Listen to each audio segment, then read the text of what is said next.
Hello, everyone, and welcome to today's author webinar. Thank you for joining us. And I'm Anita, and I'm the part of the Learning and Content Management team.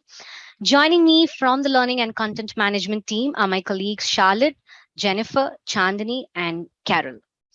So before we begin, a few housekeeping items. Firstly, please take a few moments to complete the poll you will see on your screens now.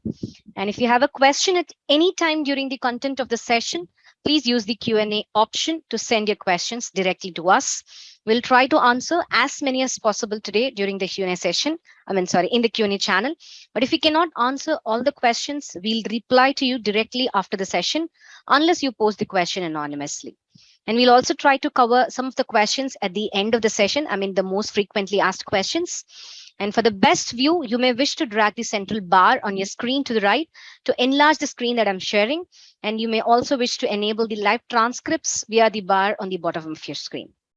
And finally, our session today is being recorded and you will be sent a link when the recording is ready. So now let's take a look at our agenda for today.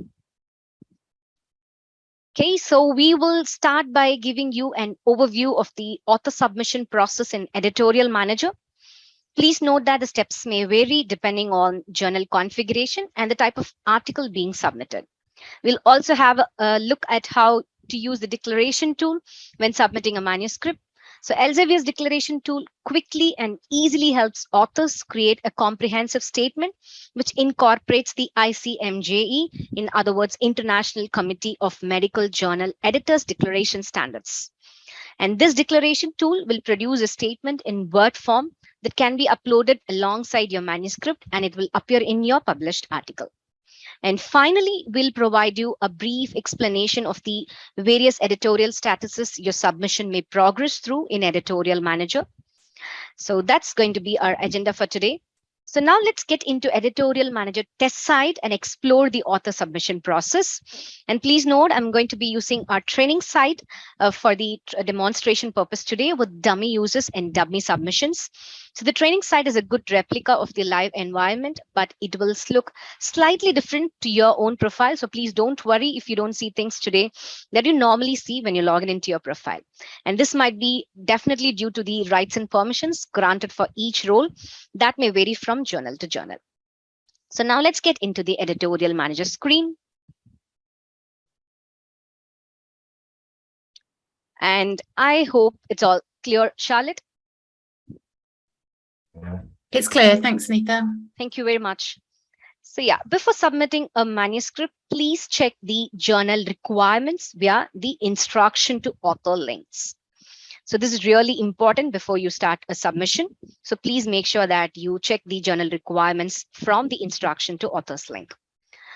And these instructions will contain guidelines on manuscript word counts, file requirements, and any other important information for your submission. And so it's really important to familiarize yourself with the journal requirements. And once you're ready, click on Start Submit New Manuscript. So you might see a screen with all the incomplete submission that was initiated by you or of different authors. So if you have initiated anything, you can just continue from here or go to the end of the screen and start a new manuscript. I have already prepared a test submission for the purpose of this webinar. So I'm just going to continue with this submission. So click on Select and Continue if you're going to continue with the existing one.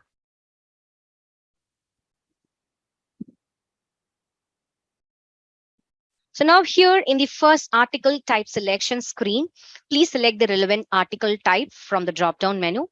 And if you're submitting to a special issue, please ensure you select the appropriate special issue article type so that the paper will get assigned to the appropriate guest editors.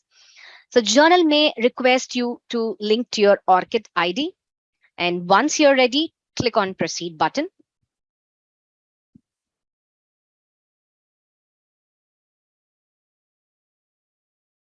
So we are here now in the attach file step. So first, primarily upload your manuscript file. I have already uploaded here. So mandatory file types are indicated here in the select item type with an asterisk mark. So you will know which are the mandatory file types. And if you select research data when available, you will be asked to enter the URL where your data is hosted and provide some additional information such as repository name and the title of the data set. In future, it will also become possible to upload data directly into Mendeley data. And for some journals, cover letter is mandatory. So a cover letter is a simple, brief business letter, which is designed to introduce your manuscript to a prospective editor. So if the guide for authors does not specify what to indicate in your cover letter, you may wish to include some of the following, the items which I'm going to mention now. Specify any special considerations that should be given to the paper, if any. A brief background regarding the research involved or how the data was collected, and details of any previous or concurrent submissions. It is also useful to provide the editor-in-chief with any information that will support your submission. For example, original or confirmatory data, relevance, topicality. So you can go and upload your cover letter by choosing the specific item type and uploading it here. Yeah. So, and please ensure that the appropriate file type is selected for every individual file from the drop-down here. And you may edit the description of the item, but please ensure not to use any personal identifiers. The system will automatically order your file into the order designated by the journal. And for some journal, declaration of interest is a mandatory file type. You can see that from here. So we'll explain this in more detail in a few minutes, but in either event, such a statement is mandatory from an ethics perspective. We'll also have a short video on using the declaration tool in Editorial Manager, and that's going to be now posted in the chat section. So you can all just save it to your favorites and listen to it whenever you get time. And once all your mandatory files are uploaded, please click on Proceed button. Anita, could you just zoom in on your screen slightly, please? Sure, definitely, Charlotte. Just a second. I hope it's all fine now, Charlotte. That's good. Thanks very much. Yeah, great. Yeah. There is also a submission process video, which has been created by the Learning and Content Management team. And that link will also be now posted in the chat section. So once you're done, we have now come to the General Information tab. So here in the General Information tab, STEP will have different requirements depending on the journal you're going to submit. You may be asked to select the region of origin, section category, just going to go down, and classification pertaining to your submission. So you can go on, click Add Classifications and add your classifications. So classifications are fixed terms created for the journal, and these are basically different from keywords. So keywords are free text that users can add in the manuscript data file step, so which we'll see at the last step. And once you've provided all the necessary information in this step, please click on Proceed.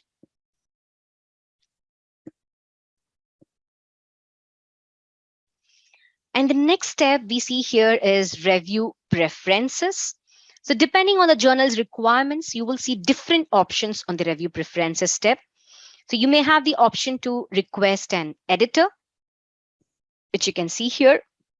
And you can suggest reviewers for your submission. Let me just go down.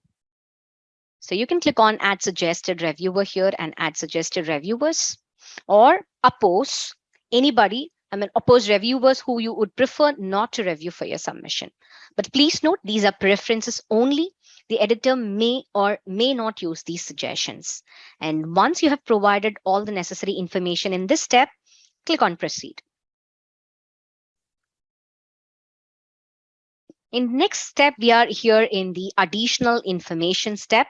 So additional information step presents you with a questionnaire which the journal uses to collect useful information. So please respond to all these questions as appropriate. So by choosing the answer from this drop-down. And once you have answered all the questions, click on Proceed. So now we are here in the comments section. So the comments section actually presents you with a question. It gives you an opportunity to enter any additional comments for the journal office. So these comments will not appear directly in your submission.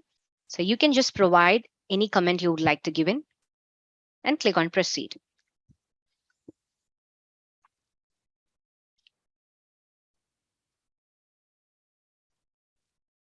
Okay. So now we are here in the manuscript data step. So the system will automatically pull some data from the manuscript file attached to pre-populate fields on this manuscript data step. Required fields are marked with a red asterisk, as you could see here. So it will be marked with a red asterisk. So you must check and verify the data or enter manually. Please enter all the authors of the submission by clicking on this authors option here. Just get in here. And you can add a new author by clicking on this option. And you can click here. Okay, just a second. I'm trying to open up the... I hope you're able to see the screen now here. Yeah, so you can give in the first name, last name, the email address, institution. So it's really essential to choose your institution from the drop down, as you might be eligible for some institutional and society discounts that can reduce your article publishing charges for gold open access. And then once you go down, you will also find the contributor roles if provided. So you can just choose the contributor roles, which is applicable. And the co-authors may receive an email notification.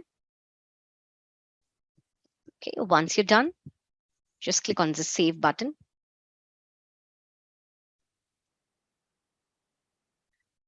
So you may reorder the author list by dragging and dropping. If there are multiple authors here, you can just drag and drop and reorder the author list. And when all the authors are entered, you can just go to the next information, which is the funding body information.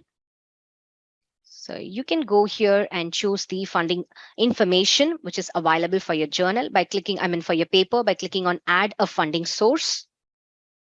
So you can add a funding source here, or you may wish to choose funding information is not available in case if it's not available for your paper.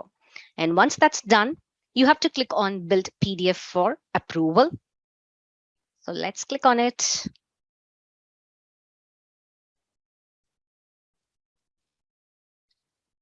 So, okay, so now the PDF of your submission is built. Just go down here and you might see the submission that's now built up the PDF here. So click on view submission to access the PDF and just click here and it will open up the PDF for you. Okay, just bear with me. The system is a little slow today.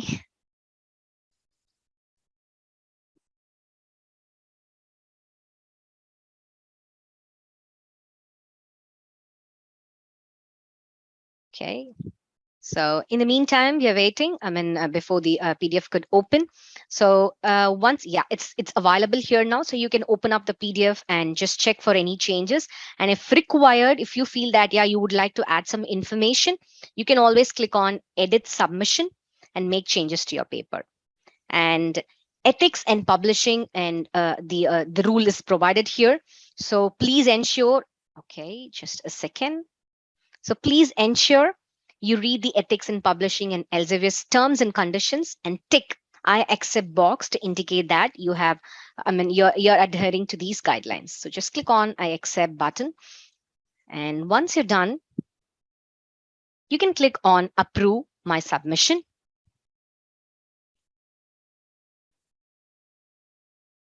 Yeah, so you can just click OK and it will ask you, are you sure you want to approve the submission? Just click on OK.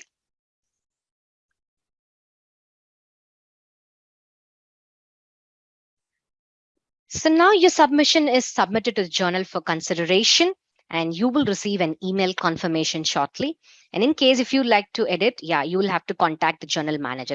After the submission, in case if you'd like to edit the submission file, then you will have to contact the journal manager who will be able to update your submission file. And if you want more information on the submission process, please watch our author submission process video, and the video link will be now posted in the chat section. So now, in this part of today's webinar, we are going to return to the submission process and look at the declaration tool in more detail. So now let's get back to the main menu. So as we mentioned before, for some journals, a declaration tool is a mandatory file type. Transparent disclosure of potential competing interest is essential to meeting your ethical obligations and nurturing trust in science. So Elsevier now offers a declaration tool in Editorial Manager, and that quickly and easily helps authors create a comprehensive statement which incorporates the International Committee of Medical Journal Editors, or ICMJ, declaration standards. So this statement can be uploaded as a Word document alongside your manuscript, and it'll appear in your published article.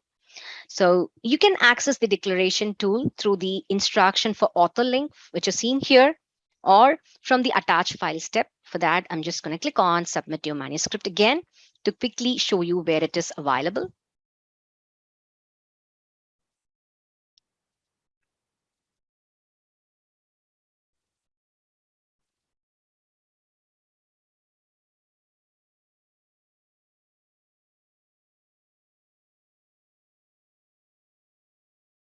So we are now just getting into the attach file step here. So yes, so the declaration statement, the declaration tool can be accessed through the journal's instruction for authors, as I mentioned before, or from the attach file step in Editorial Manager. So please click on this declaration of interest link, and that will open up in a new tab now. So you can see here, the declaration tool is now open. So this is the home page of the declaration tool. Here you can read further information about declaring your interest. And when ready, you can begin your declaration by just going down to the end of the screen. We'll see that now. So please note, for some journals, I have nothing to declare button may be present and should obviously only be used to directly generate a statement when you are confident you and your co-authors have nothing to declare. For other journals where this button is not available, you can indicate that you have nothing to declare in each page, as you will see now in shortly. So when you're ready to begin, just go down to the end of the screen and click on Start My Declaration. Okay, now we are here on the first page, which is research support for this reported work. So you can proceed to declare any support you or any of your co-authors received from certain parties of types of third parties since the initial conception of this research. So note that you don't need to list any academic institutions or public funding resources from charitable foundations or government agencies here. You may fill in the details of the support by typing the organization name here. And that will actually give you a list.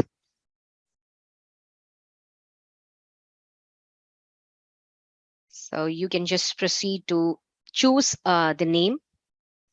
And if you need another funding resource, you can just come down and click on this another funding resource and add as much as possible. And next, when you're done, you'll also have to enter who received this support. So you have to choose who received the support from this option. And if your research did not receive any additional support that should be declared, you can just go up the screen and toggle the button off.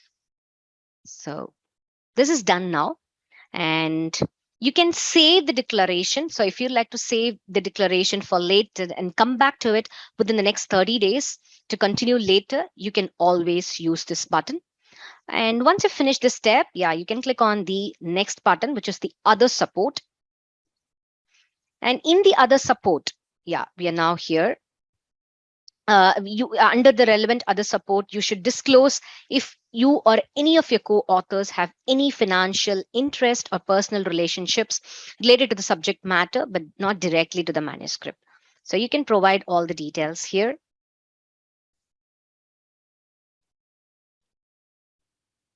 And the time frame for the other support is within the last 3 years. Again, fill in all the relevant details, or if you don't have anything to declare, you can just click on this toggle off button and then click on the next intellectual property button to proceed. So the patents and intellectual property page allows you to disclose any relevant patents or copyrights licensed to you or any of your co-authors.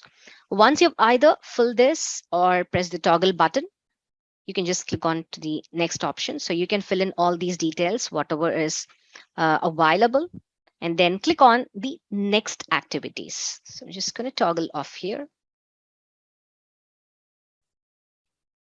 So the other activities is the final page of the declaration tool, where you can submit any further information that a reader could perceive to have influenced the work that has not been covered in the previous pages. So once you have filled this or toggled off, so you can just go down the screen here, click on Save Declaration. Yeah, if you'd like to come back and proceed with it later, or click on Review Declaration. So this screen basically summarizes all the information you provided in your previous step. So if you could see from here, and you may click the back button if there is anything you want to edit, or click on Submit and Download if you're happy with the content. So I'm just going to click on Submit and Download. So now you'll be offered the option to enter your email address to save your declaration statement. So you will receive the same prompt if you wish to save your progress at any time while using the tool. And if you do this, you'll be prompted to enter the one-time password. So you have to click here and then enter that to download your declaration. You can also go back to this tool and download the declaration again in the next 30 days if you use this option. And alternatively, you can also click on No thanks, I want to download a declaration without saving it. So I'm just going to click on this option.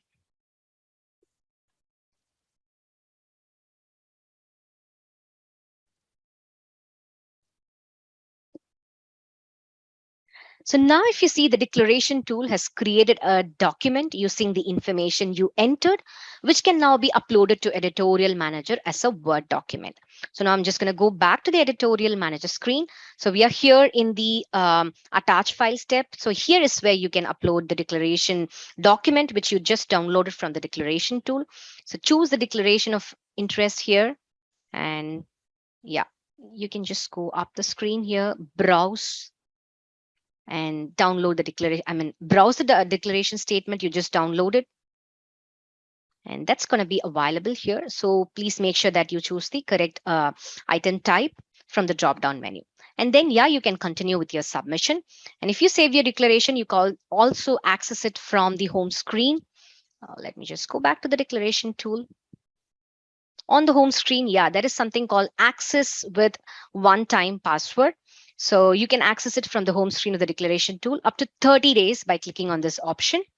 So if you need an existing declaration. And if you want more information about this declaration tool, please watch our video using the declaration tool in Editorial Manager. And the link is now going to be posted in the chat section for you all. So please just save it to your desktop or bookmark it for future reference. So this is how you use the declaration tool in Editorial Manager. And now in the last part of this webinar, we are going to give you a brief explanation of the various editorial statuses your submission may progress through in Editorial Manager. So for that, I'm just going to go back to the presentation.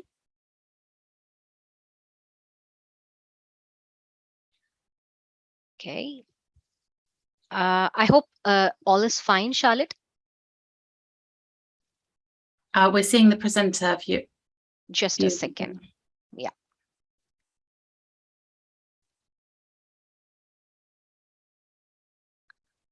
All okay, Charlotte? Yes, all okay. Thanks. Thank you very much. Okay. So now we're just going to see how do you track your submission. So an author finishes writing his paper and submits it to the journal. The system shows the status of the manuscript as manuscript submitted. Now, based on the workflow of the journal, the editorial office or the editor performs a technical check on your manuscript. They will check the manuscript word count, format, and figure quality, etc. The next step is assigning it to either the editor-in-chief or an associate editor for further handling. Journals usually have multiple associate editors who are experts in a particular niche within the broader subject area. So your manuscript will be handled by the editor who has the highest level of understanding and experience with your paper's research topic. The status remains with editor until the editor either makes a decision or invites reviewers. Now, the handling editor of the paper has different action choices: make a desk rejection, send the paper for revision, or invite reviewers. The editor then conducts an initial screening of your paper and assess it again several criteria such as novelty, priority, and scope. And if your paper is a better match for another journal, you may be offered a manuscript transfer also. It's possible that your paper does not meet some of the assessment criteria, and then the editor will reject it before going into peer review. If the editor decides that your paper is a good match for their journal, they will identify 2 or 3 independent reviewers depending on your journal configuration and then send them an invitation to review your manuscript. So when the editor invites reviewers, the status of the manuscript changes to under review. Once the required number of reviews are received and recommendations were submitted, the status of the manuscript shows as required reviews completed. So now the handling editor carefully studies the review reports. It can happen that the referee reports are conflicting, in which case the editor needs to find some additional reviewers. When this happens, your submission returns to under review status. And when the editor has received enough high quality feedback from the reviewers, they'll begin the decision making process and move the status to decision in process. So the decision may need to be confirmed by multiple editors in some journal. The manuscript then moves to the editor-in-chief's account. So the editor-in-chief now submits his or her decision. So these are the possible decision terms that you might see. So the first one is revise. So the editor has requested that you will revise the submission. You will find the details of the changes required and the deadline for your revision in the decision letter. The next one is accept or reject. So the submission process is completed with either an accept or reject decision. In case of an accept decision, the manuscript will begin its production process and you will receive further information. Transfer pending. So the editor has rejected your paper and suggested to transfer it to another journal.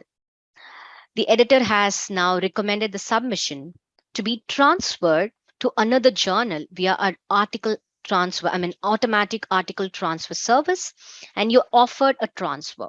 So we will await your response before proceeding. And once you accepted the transfer and the submission is now transferred to another journal. We've also published a video on submission status explainer, which will explain you how your submission progress from submitting the manuscript. And the link of that video will now be posted in the chat section. So please just make a bookmark to it.